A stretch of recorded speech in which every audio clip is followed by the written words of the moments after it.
Hello, my name is Don and welcome to episode 31 of Follow, my football manager let's play with Rangers. Today we've got the season opener against Hibs. The league has already kicked off, as you see. Celtic haven't played yet, Hearts haven't played, so they play each other in their opener. Dundee off to a good start, Dundee United, off to a good start. Hamilton and Raith, the only other teams that picked up wins. They were playing Aberdeen, Dundee and Kilmarnock respectively. I'm not sure exactly who played who there, but nonetheless, Dundee are top of the league with a one goal difference. So looks like they were all low scoring affairs or one goal affairs. So since the last game, we had our first Champions League game against this nice team from Serbia, whose name I can't pronounce. We won 4-0. So I'll go through it and I'll show you the goals. Unkadu had an absolute stormer. Hopefully the highlights will load. Should I just hit view highlights goals, so I'll actually cancel this. So it was a good 4-0 win away from home, which pleased me because, to be honest,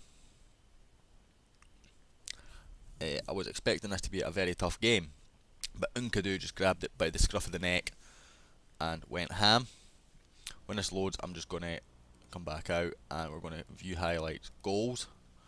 So started off Joe Riley obviously in for the injured Leighton Baines, he's out for a while.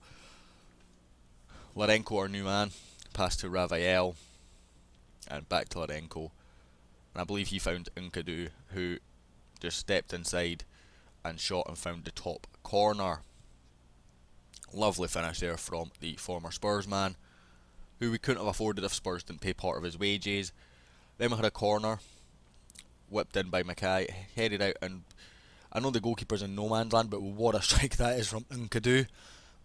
Sorry, excuse me as my voice goes.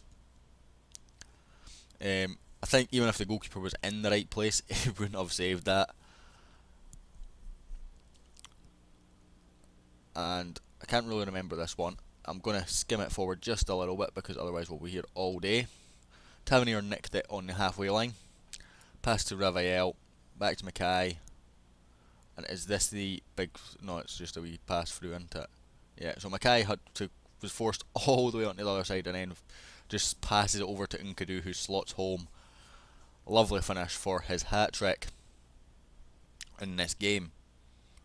The next leg will follow the Hibs game. I'm not going to show it. I will show you the next sort of round of Champions League ties. Rather than this leg. Just because I don't want to show you another 9-0 game, which would be... I found that quite embarrassing to commentate on, to be honest. So Rossiter won it here, got it to Rudden, who broke away. Got tackled though, and it was put out for a throw-in. Now, I'm talking about absolute gibberish now. It's showing us a random highlight here. So this is the last goal. Another corner, Mackay whipped in, Unkadu just flicks it back in after the clearance, and it falls to McGinn, who scored what will be his last goal for the club. That is right, John McGinn is away. He has gone to Hull for £3 million. So we've made a bit of profit on what was our first signing. I think that's a £2 million profit. 1.7 million profit, so nearly enough doubling our money, and we've got a decent amount of games out of him. 36 in his first season, 38 last season, and 18 in the middle season where he was injured for a chunk of the season. That's all league games, of course. He played probably a bit more, 45, 23 with 2 off the bench, and 55 with 3 off the bench. So we've got a large number of games out of John McGinn. And we've won 2 titles with him in that midfield. But given the way our sort of team's going right now, with Bruno Larenko coming in, Vasilis needing game time, João Teixeira there for that position as well, Morrison can play there. I just felt getting rid of him was the right option. The other issue we've got is Mark Mitchell. Now, I brought him in because he had 5-star potential. He was recommended to me by my scout. He is 20 years old, so he's maybe not going to develop as much as I would like. But I tried to renew his contract, and the issue is we can't get a work permit because he's not played enough game time, which is sad. The good news is, though, is Juventus are sniffing around him, so hopefully we can just get a bid and get some money in. Other than that, I'm going to go into the game, we'll select our team, and we will go through it from there. Okay, so here we are, just going into the game against Hibs. The teams are warming up. It's been a bit slow today, which is unusual for my computer on Football Manager. We've been in charge for 3 years. Yeah, we've completed 3 seasons, so that makes sense. All eyes will be on Jason Cummings and Chesney, who are extremely talented, a supremely talented forward, and sets his sight on one of the better goalkeepers around. The winner of the duel will be giving his team chance a significant boost today. So they're the key players, and the media is saying a draw. We are slight favourites. We are at home, but let's just remember the last time we played Hibs and Jason Cummings teared us an absolute new one. We did try and sign him in the summer. It was clear no deal was going to be done from early on. So I'm just going to tell them, I'm going to avenge it, that result. Team wise, we have our standard 4-2-3-1 with Chesney in goal, Tavernier, Devlin, Sasso and Davidson making up the back four, Rossiter and Larenko in midfield, Mackay and Nkadu on the wings, Morrison in the number 10, and Pozibon up front. Now, I was unsure whether to play Pozibon or not, but in the past I've played him against Hibs and he's done okay, so that was sort of my thinking there. Rudden's fitness was at 94%, so while it wasn't bad, I just thought we've got a lot of players on 94% fitness. So let's go with Pozibon, let's see what he can do. Obviously, when we brought Pelican in earlier in the year, he scored a hat-trick in his game. So I want all 3 of our strikers getting a bit of game time because they're all young lads who can develop. Although I'm thinking Pelican might be a mistake. To be honest, he was 3-star when I scouted him with 5-star potential, and I didn't really look at his age too much, but he might be a bit older to develop into that 5-star potential now if he's not getting regular match football. So this game is looking very boring. Right now, 34 minutes in, 40 minutes in, and not a single highlight. So I'm going to give a team talk, just calmly encourage them, show some passion. If this game stays as boring as this, I will do the next Champions League game. I wasn't going to, but given how... Come on. Right, let's see if we can recover Rafael. Yes, we can. Ravel, even. But there's just no point in me uploading a game where there's 2 highlights or 3 highlights. Finally, a highlight. Larenko to Sasso. Larenko back to Rossiter. Out to Brian Davidson, who I brought in for this game as well, just to see what he can do. Again, just give him some game time. He wants to play football. And could it, almost a replica of what he done in the last game. An absolute scorcher from the inside forward, brought from Spurs for a few £1 million. And what a strike. The last time it was top corner, this time it's bottom corner, but oh no, it's not even in the corner. It's maybe not quite as good as the strike he had in the Champions League a few days ago, but still a quality strike nonetheless. Rossiter's having an absolute howler, so is Pozibon, so I'm going to bring Pozibon off for Rudden. Rossiter I'm going to give another few minutes before bringing on MacArthur. I did make Rossiter our captain for the season. James Tavernier is our vice captain. Rossiter said he was a bit pressured by that, unfortunately, but I don't think we really had any better options, and I think it's a nice sort of statement that Rossiter and Tavernier are our only 2 survivors from first team football from the Mark Warburton era. So I'm going to bring on Vasilis for Larenko, just give him some game time, and Larenko's getting a bit tired, so obviously my focus is on the Champions League right now and getting there, because we've spent so much money in this window. We've increased our wage budget, almost doubled it, although I don't know if that's including the fact that Arsenal are paying us 60 grand a week and Spurs are paying 17 grand a week towards that, so I don't actually know. Morrison launches forward to Rudden. He had support there, but he didn't find it. Rossiter, he does find Nkadu. He's lost it with his first touch. McGeoch seeming to have a lot of pace there. Barkalow, Bashila, Cummings, I do not like Jason Cummings on the ball against us, but he's passed it to Brian Davidson. Clear from Chesney's poor. Distribution doesn't seem to be the way that I've set it up to do for goalkeepers. I noticed that with Roddy McCrory, and I thought maybe it was a trait, but it's not. That's a good ball in. Rudden! It's two. Sorry, Barry Mackay was here as a first team player as well, under Warburton. Rudden obviously was here as well, but I don't believe he's played any first team games for Rangers in real life, so I might be wrong in saying that, and there's maybe a game that he's came on off the bench or something that I can't remember, but he's sort of proven himself in our team. He's making himself the number one striker, and it's very difficult to drop him, to be honest. Last sub, I'm going to give it to about 70 minutes in, and I think it'll be James McArthur, as Tavernier has a free kick from distance. Don't know how far that out was exactly in mass, but that looked quite far. It says it's 30 yards.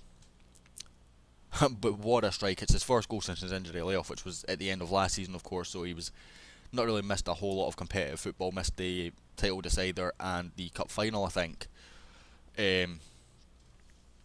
Right, do we bring on McArthur, or do we bring on Ozturk for Sasso, because Sasso's tied in? I think I might give Ozturk the Champions League game anyway, so I'll bring on McArthur for Rossiter, and Tavernier will take the captaincy. He said he was honoured by that, so that's positive. Here is Rossiter, our new captain. Vasilis, our young Greek-Australian. Sasso riding a challenge well. Looked like he handled the ball in the process, but nothing given. Ravel Morrison, Nkadu, Barry Mackay. The thing that I like about this is we've spent a lot of money this year, which I wasn't planning on doing in the window. I just thought, it would maybe just be a couple of million spent, and then when Chesney became available, and we managed to get Morrison and etc. I think we've really improved our team this year. Whereas I'm looking at the rest of the SPL, I don't think Celtic have spent much money. Jason Cummings, it was on his weaker right foot and straight at Wojciech Chesney, or Wojciech, I'm not sure how to pronounce that. Neither way, Chesney has it and kicks it clear. So, yeah, we've spent a lot of money, but I think we've improved the team drastically with spending that money. And we've brought in youngsters as well who can develop into top players in this league. And maybe even better than what we've got. And Bukart puts it past Chesney. It's the first goal Chesney's conceded in a Rangers shirt. He should have done better with that. You're on 80 grand a week, brother. Come on. You're the most expensive signing in Scottish football history. You're on 80 grand a week, which is probably the most wages anyone's been in. You should be getting a hand to that. Well, he does get a hand, but he should be having a stronger hand to it. Yeah, so I feel we've made progress. There is another youngster to come in. Now, from memory, he's from Iran. It might be Iraq. It's one of the two. But he's only 17, and he can't join until he's 18, so he won't come until the January window when he will be 18. And again, he doesn't have a work permit, so it's going to be a similar situation to Navarro. Now, it might be a bit different from Navarro because Navarro was a Costa Rican international, so I could just loan him out anywhere until he'd played enough international games, and because there's not a lot of Costa Ricans in the game, he was always going to get enough games in a matter of a few months. So he's got his work permit now for when he returns to the club. This Iranian lad from Iran, I'm not sure if he's an international, he might be, but it might be that I have to look for an actual proper feeder team, in which case if I do, I will go get the feeder team and then I will load up their league for next year so that he still develops at that team. So we've won this game 3-1. I'm not going to show the next game now because the second half was okay to watch. That puts us top of the league and Hibs bottom. Positive stuff. Putting a rival down straight off the bat. And we've got a transfer offer. It's loan offers for Jack Thompson. Between me going into the game and not going into the game, I decided to see if we could get any first team football for Jack Thompson. With James McArthur and Rossiter there, he's gone down the pecking order to third. He's 19 years old. As you can see, he's starting to decline a bit because he's not getting any game time. So I felt if we can get him loaned out to a team that's going to give him first team football, even if we were paying a chunk of his wages, I was expecting an SPL team. It doesn't look like there's actually any SPL teams offered there, which could be a positive if he goes down south actually. But again, for that role, we have all these guys who are out on loan. Oops, we've got Fraser Connolly there. He's nowhere near ready. Got Yassine Gussom, the Algerian the French Algerian youngster, who could play that role fairly well.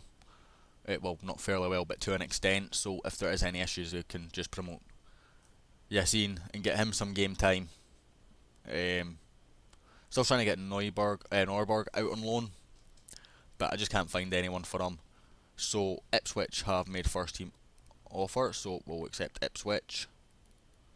And they're the only team offering first team football, so we'll just reject the rest. Don't mind paying a chunk of his wages if he's getting first team football and develops, and will maybe be a bit closer to challenging Rossiter when he comes back. But there was no real pressure to loan him out. We've got 3 players for that position.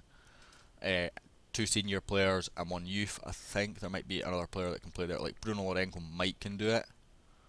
Yeah, he could to an extent. Texeria might can do it to an extent. Morrison might can do it to an extent. Declan Rice can play CDM if we need a CDM for the 4-5-1.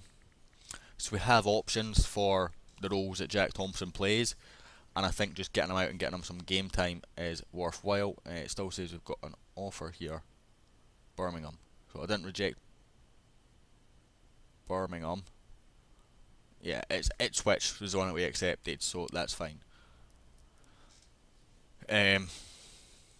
Yeah, so I will leave this episode here. That is the end of episode 31.